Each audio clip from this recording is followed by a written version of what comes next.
तर hi hello नमस्ते सर्वांना.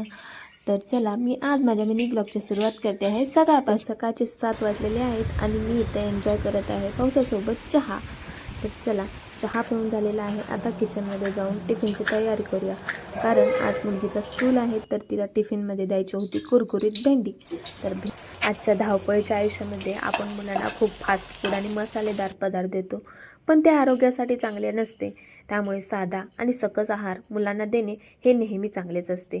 म्हणून मी माझ्या मुलींना चांगला आणि घरचाच आहार देते, जास्त मसाले यूज न करता. पण आजकाल जगच असं आलेलं आहे की सगळे मुले फक्त फास्ट फूड खाण्याकडेच जास्त आकर्षक होत आहेत. पण असं न करता आपण त्यांना थोडं घरचाच आहार दिलेलं कधीही चांगलं. ते करणं कठीण आहे, तरी पण आपण प्रयत्न केले पाहिजेत. आता मी तिच्या स्कूलची तयारी करून तिला स्कूलसाठी पाठवत आहे. जर तुम्हाला माझे व्हिडिओ आवडत असतील आणि मुलांना सकस आणि साधा आहार कसा बनवायचा जर व्हिडिओ पाहिजे असेल तर मला फॉलो करा. थँक्यू.